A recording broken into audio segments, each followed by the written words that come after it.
أعوذ بالله من الشيطان الرجيم. بسم الله الرحمن الرحيم. الحمد لله، الصلاة والسلام على رسول الله وعلى آله وأصحابه. أما بعد، السلام عليكم ورحمة الله وبركاته. امام نووی رحمه الله در کتاب ریاض الصالحینش میگوید: باب تحریم الحجران بین المسلمین فوق 3 ایام الا لبدعة فی المهجور. یعنی باب در مسئله حرام بودن ترک کردن سخن و حرام بودن قهری کردن با یکدیگر در بین مسلمانان زیاده از 3 شبانه روز، الا لبدعة فی المهجور، مگر این که یعنی حرام نمی باشد قهر کردن و سخن نکردن، یا قهری کردن و سخن نکردن حرام نمی باشد با سبب بدعتی که در اون انسانی بدعتکار دیده می شود. یک انسان مبتدع را دیدید، اگر که با دعوت و با راهنمایی اون انسان قبول نکرد دعوت شما را، پس اون را ترک کردن با اون سخن نگفتن و سخن نکردن حرام نمی باشد. او تظاهر بفسق، یا یک انسان را دیدید که آشکارا فسق و فجور می کند، آشکارا کارهای بد و کارهای بی اخلاقی می کند، اون را هم همراهش گپ نزدن جایز است، یعنی که همراه اون سخن نگفتن درست می باشد. او نحوی ذالک، یا به امثال این چیزهایی می شود که می بینید شریعت شما را اجازت می دهد، پس شما می توانید که اون انسان را ترک کنید و با اون انسان سخن نگویید.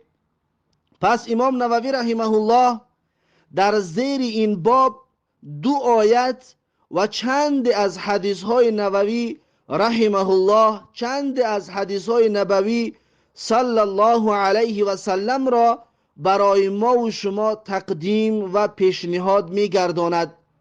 اولین آیتی که در زیر این باب می آرد سوره حجرات آیت 10 می باشد.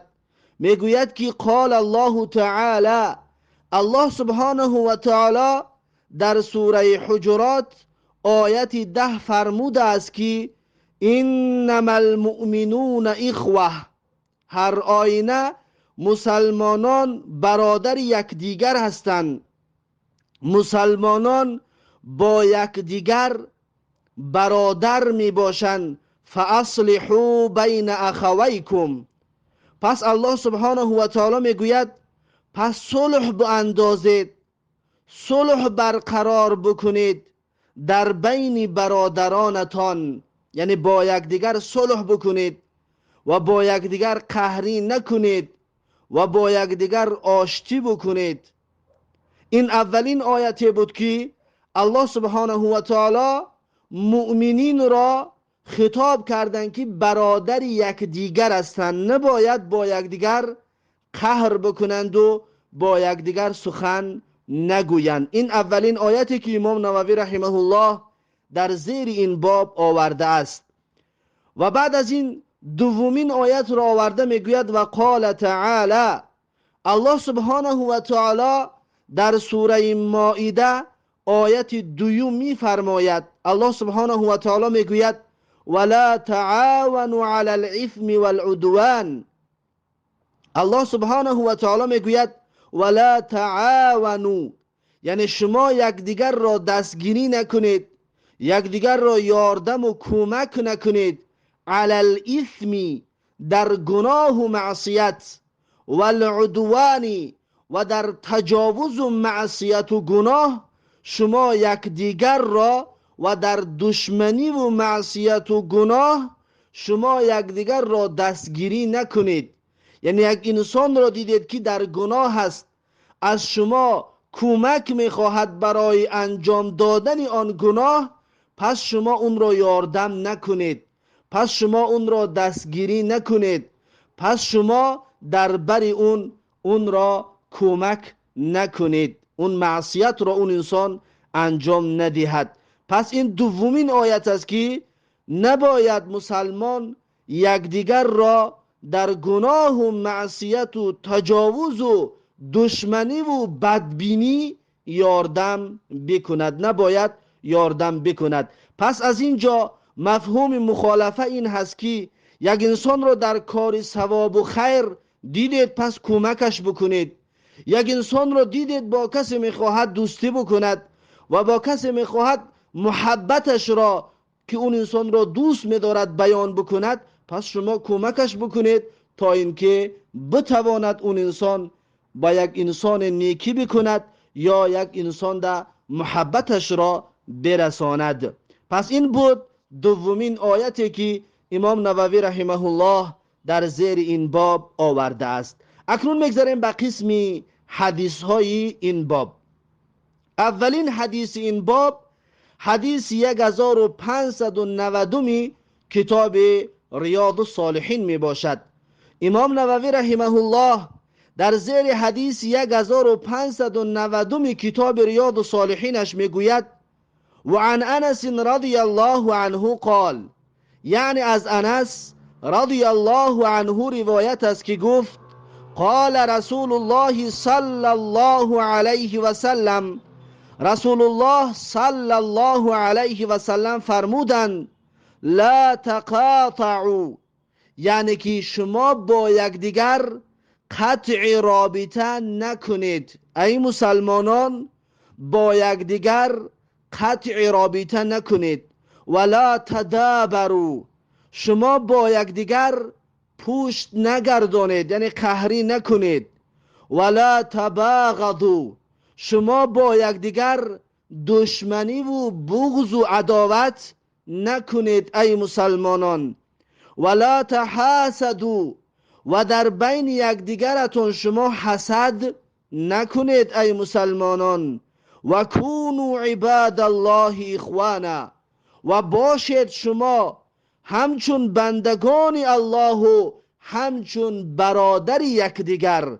پس شما باشید برادران و برادروار بندگان الله جل جلاله باشید. ولا یحل لمسلم، اکنون رسول الله صلی الله علیه و سلم میگوید حلال نمی باشد برای مسلمان و درست نمی باشد برای هیچ مسلمان ان یهجر اخاه فوق ثلاث، این که ترک بکند برادرش را، قهری بکند با برادرش زیاده از 3 شبانه روز. این حدیثی متفق علیه می باشد. پس این حدیث برای ما و شما یک دستور عمل است که اگر کسی شما را رنجاند، شما بسیار رنجیدید، تا مدت 3 روز شما می توانید که قهر بکنید از اون، با اون گپ نزنید. اما بعد از 3 روز یا وقتی که 3 روز پر نمی شود حتما نزد او روید و با اون سخن بگویید، زیرا که اگر سخن نگویید زیاده از 3 شبانه روز، پس برای شما این عملتان حلال و جایز نمی باشد. این بود حدیث 1590 کتاب ریاض الصالحین که حدیث متفق علیه می باشد. بعد از این امام نووی رحمه الله حدیث 1591 کتاب ریاض الصالحین را می آرد، می گوید و عن ابی ایوب رضی الله عنه ان رسول الله صلی الله علیه و سلم قال، امام نووی رحمه الله در زیر حدیث 1591 کتاب ریاض الصالحین می گوید از ابی ایوب رضی الله عنه روایت است که رسول الله صلی الله علیه و سلم گفتند لا یحل لمسلم ان یهجر اخاه فوق 3 لیال. رسول الله صلی الله علیه و سلم میگوید حلال نمی باشد برای مسلمان ترک کند برادرش را زیاده از 3 شبانه روز. زیاده از 3 شبانه روز مسلمان برادری مسلمانش را ترک کرده و قهری کرده نمیتواند. رسول الله صلی الله علیه و سلم میگوید یلتقیانی، یعنی که همدیگر را میبینند، این دو برادر یکدیگر را میبینند، فیعرض هذا و یعرض هذا، و روی میگرداند این مرد یکم به این طرف، اون مرد دوم به طرف دیگر، یعنی یکدیگر را میبینند، یلتقیان، همدیگر را میبینند اما از همدیگر روی میگردانند، با همدیگر صحبت نمی کنند. و خیرهم الذی یبدأ بالسلام، رسول الله صلی الله علیه و سلم میگوید بهترین از این دو نفر همانی هست که شروع میکند سلام کردن را، یعنی همونش که شروع میکند آشتی کردن را، سخن گفتن را و سلام میدهد به اون طرفی که با این قهری است، پس انا همون شروع کنندهشان بهترینشان می باشد. حدیث متفق علیه می باشد این حدیث. پس رسول الله صلی الله علیه و سلم در این حدیث بیان کردند که برای مسلمان حلال و جایز نیست که برادر مسلمانش را زیاده از 3 شبانه روز با اون قهری بکند که یکدیگر را ببینند و از یکدیگر روی بگردانند. اما هر کدام اینها آشتی کردن شروع بکند، گپ زدن شروع بکند و سلام کردن شروع بکند، پس انا همون شروع کننده بهترینی از این دو برادر می باشند. این بود حدیث 1591 کتاب ریاض الصالحین که این حدیث متفق علیه می باشد. بعد از این امام نووی رحمه الله حدیث 1592 کتاب ریاض الصالحین را آورده میگوید وعن ابی هریره رضی الله عنه قال قال رسول الله صلی الله علیه و سلم، میگوید که امام نووی رحمه الله در زیر حدیث 1592 کتاب ریاض الصالحینش میگوید از ابو هریره رضی الله عنه روایت است که گفت پیغمبر صلی الله علیه و سلم فرمودند تعرض الاعمال فی کل اثنین و خمیس، یعنی پیشکش گردانده می شوند عملها هر روز دوشنبه و پنجشنبه، یعنی که همه عملها روزهای دوشنبه و پنجشنبه به الله جل جلاله پیشکش گردانده می شود. فیغفر الله لكل امرئ، پس میگوید میبخشد الله سبحانه و تعالی هر یک شخص را، هر یک شخص مسلمانی که عمل نیکو انجام داده است گناهانش را میبخشد. لا یشرک بالله شیئا، یعنی همون شخصی که شرکی به الله آوردگی نباشد. فیغفر الله لكل امرئ لا یشرک بالله شیئا، یعنی الله سبحانه و تعالی می بخشد هر انسانی را که اون انسان شرکی به الله نآورده باشد. الا امرأ كانت بینه و بین اخیه شحناء، مگر میگوید شخصی که بین اون شخص و بین برادرش شحناء باشد، یعنی که دشمنی و کینه و بغض و عداوت باشد، پس الله سبحانه و تعالی همین طور انسان رو نمی بخشیده است. می گفته است فیقول، الله سبحانه و تعالی می گفته است که اترکوا هذین حتی یصطلحا، یعنی ترک بکنید این دو نفر را، یعنی گناهان اینها را نبخشید، این دو نفر را به حال خودشان بگذارید. حتی یصطلحا، تا زمانی که با یکدیگر صلح بکنن این دو نفر و تا زمانی که این دو نفر با یکدیگر آشتی بکنند. پس الله سبحانه و تعالی می گفته است این دو نفر را نبخشید و به حال خودشان بگذارید. پس الله سبحانه و تعالی انسانی که مسلمان هایی که بین یکدیگر دشمنی و کینه و بغض و عداوت داشتند، روزهای دوشنبه و پنجشنبه که همه عملها به الله جل جلاله پیشکش کرده می شده است، الله می گفته است این دو نفر را نبخشید و غیر از این دیگرها را گناهانشان بخشیده می شده است. رواه مسلمون، این حدیث را امام مسلم رحمه الله روایت کردگی است. این بود حدیث 1592 کتاب ریاض الصالحین. بعد از این امام نووی رحمه الله حدیث 1593 کتاب ریاض الصالحین را می آورد، می گوید و عن جابر رضی الله عنه قال سمعت رسول الله صلی الله علیه و سلم یقول. امام نووی رحمه الله در زیر حدیث 1593 کتاب ریاض الصالحینش می گوید از جابر رضی الله عنه روایت است که گفت شنیدم رسول الله صلی الله علیه و سلم می گوید این الشیطان قد یئس ان یعبده المصلون فی جزیره العربی. می گوید که هر آینه شیطان ناامید شدگی است که عبادت بکنند شیطان را نمازگزارانی که در جزیره عرب هستند.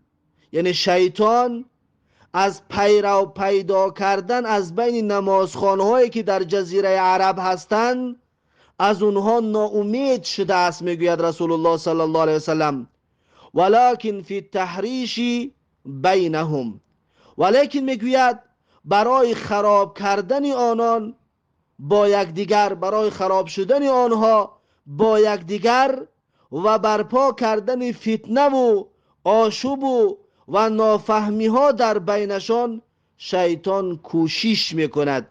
ولکن شیطان فی التحریش بینهم، یعنی برای خراب کردن رابطه و برای خراب کردن دوستی نمازگزاران و کسانی که در جزیره عرب هستند، در بین اونها فتنه و آشوب و نافهمی ها و عداوت را به وجود می آورد، کوشش میکند که به وجود بیارد. زیرا اینکه شیطان فهمید که دیگر در جزیره عرب نمازگزاران شیطان را دیگر عبادت نمی کنند، یعنی پرستش نمی کنند، اطاعت نمی کنند. رواه مسلمون، این حدیث را امام مسلم رحمه الله روایت کردگی است. پس این یکی از حدیث ها، معجزه های پیغمبر صلی الله علیه و سلم است که پیغمبر صلی الله علیه و سلم بیان کردند که شیطان ناامید شد که در جزیره عرب دیگر کسی اون از نمازگزاران اون شیطان را پیروی نمی کنن، عبادت نمی کنن. پس در بین مردمی در جزیره عرب بوده جنگ و نافهمی ها و فتنه ها و بدبینی و خصومات و این چیزها را جاری می گرداند. چطوری که ما و شما در این زمان این معجزه رسول الله صلی الله علیه و سلم را با چشم خود می بینیم که چقدر فتنه ها را شیطان در بین این نمازگزارانی که در جزیره عرب هستند برپا کرد و چقدر خون زیاد بین مردم ریزانده شد. این معجزه رسول الله صلی الله علیه و سلم می باشد. رواه مسلمون، این حدیث را امام مسلم رحمه الله روایت کردگی است.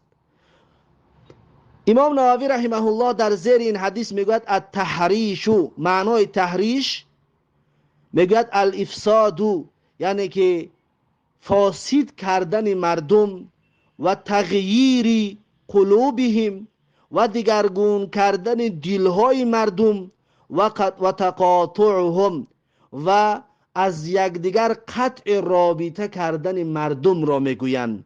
پس تحریش معناش همین است که فساد را در بین مردم می آورد و تغییر می دهد، دیگرگون می کند دل مردم را و مردم با یکدیگر قطع رابطه میکند. یعنی همه اینها با وسواس شیطان میشود که شیطان اینها را در بین مردم ایجاد میکند. این بود حدیث 1593 کتاب ریاض الصالحین. بعد از این امام نووی رحمه الله حدیث 1594 کتاب ریاض الصالحین را می آورد و میگوید: و عن ابی هریره رضی الله عنه قال قال رسول الله صلی الله علیه و سلم. امام نووی رحمه الله در زیر حدیث 1594 کتاب ریاض الصالحینش میگوید از ابو هریره رضی الله عنه روایت است که رسول الله صلی الله علیه و سلم فرمودند: لا يحل لمسلم ان يهجر اخاه فوق ثلاث. یعنی حلال نمی باشد برای مسلمان که ترک بکند، قهر بکند با برادر مسلمانش فوق ثلاث، زیاده از 3 شبانه روز.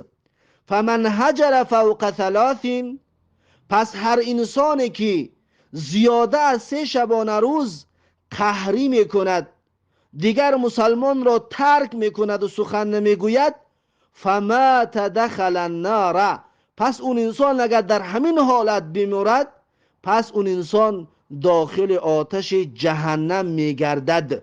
پس این بسیار وعید سخت را رسول الله صلی الله علیه و سلم بیان کردند که هر مسلمانی که با برادر مسلمانش زیاده از 3 شبانه روز اگر قهر بکند و بمیرد با همین، پس اون انسان داخل آتش دوزخ میگشته است. رواه ابو داوود باسناد صحیح. این حدیث را ابو داوود با سند صحیح روایت کردگی است، علی شرط البخاری و مسلمین، یعنی که شرط بخاری و مسلم ده سند این حدیث موافقت میکند. یعنی همین حدیث را سندش چنان به قوت است که به مثل سند شرط هایی که بخاری و مسلم در سندهاشون گذاشتگی است، به مثل همون سند این حدیث بسیار قوی می باشد. این بود حدیث 1594 کتاب ریاض الصالحین. بعد از این امام نووی رحمه الله حدیث 1595 کتاب ریاض الصالحین را می آورد و می گوید: و عن ابی خراش حدرد ابن ابی حدرد الاسلمی و یقال السلمی الصحابی رضی الله عنه انه سمع النبی صلی الله علیه و سلم یقول. امام نووی رحمه الله در زیر حدیث 1595 کتاب ریاض الصالحینش میگوید از ابو خراش حدرد ابن حدرد اسلمی و بعضی ها میگوین سلمی که این صحابه است رضی الله عنه، که این پیغمبر صلی الله علیه و سلم را دیده است، انه سمع النبی صلی الله علیه و سلم یقول. همین ابی خراش حدرد ابن حدرد اسلمی پیغمبر صلی الله علیه و سلم را شنیده است که رسول الله صلی الله علیه و سلم میگوید: من هجر اخاه سنتن، یعنی هر انسانی که ترک بکند برادرش را 1 سال، هر کسی که قهری بکند با برادر مسلمانش 1 سال، فهو کسفک دمیهی، فهو کسفک دمیهی. پس رسول الله صلی الله علیه و سلم میگوید پس این عمل به مثل خون برادرش را ریزاندگی می باشد. یعنی اینقدر عمل زشت و اینقدر عمل گناه بزرگ و اینقدر عمل ناشایسته است، چی طوره که خون یک انسان را ریزاندن گناه و معصیت است. پس میگوید 1 سال با برادر مسلمانت قهری کردن به مثل خون اون را ریزاندن می باشد. رواه ابو داوود به اسناد صحیح. این حدیث را ابو داوود با سند صحیح روایت کردگی است. این بود حدیث 1595 کتاب ریاض الصالحین.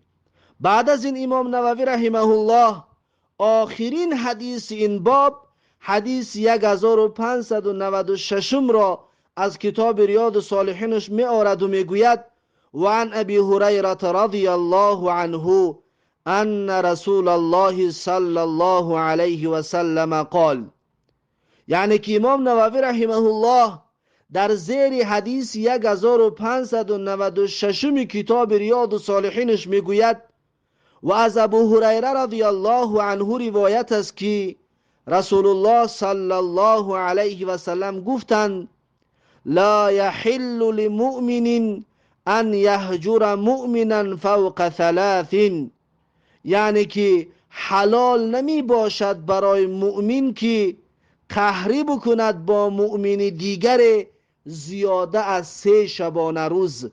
یعنی برای مؤمن، برای مسلمان حلال نیست که با مسلمان دیگر زیاده از 3 شبانه روز قهری بکند و اون را ترک بکند.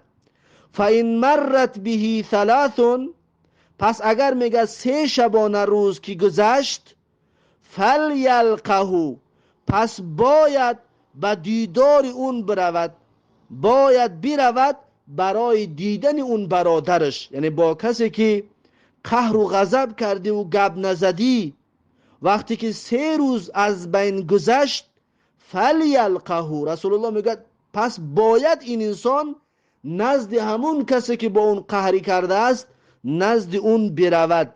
فلیسلم علیه، پس برود و اون را سلام بدهد با اون انسانی که با این قهری بود و با این قهری کرده است، یا این با اون قهری کرده بود، و برود نزد اون انسان و با اون سلام بدهد.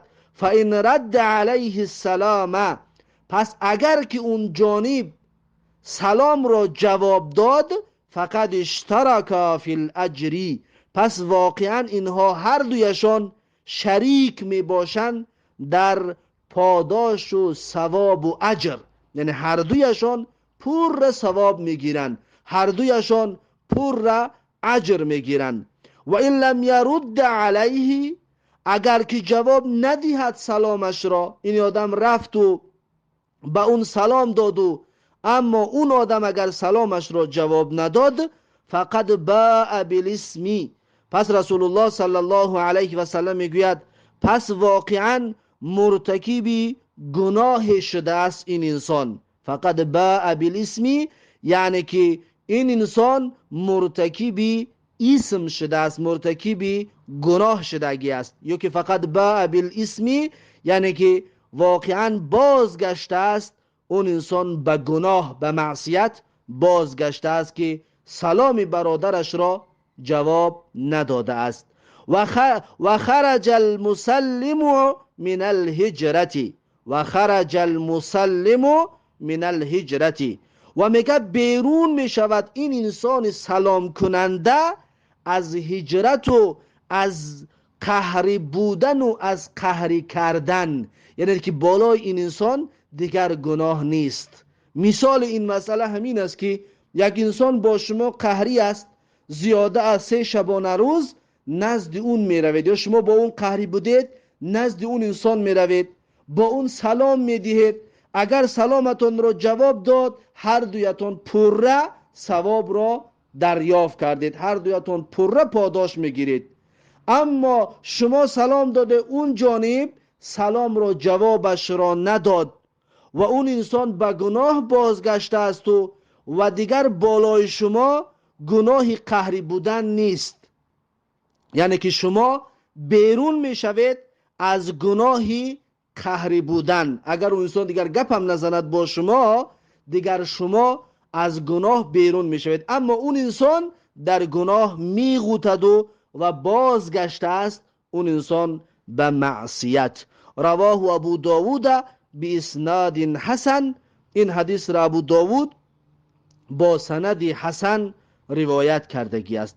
قال ابو داود میگوید که اذا كانت الهجرة لله تعالی فليس من هذا في شيء، پس در این میگه چیزی نیست.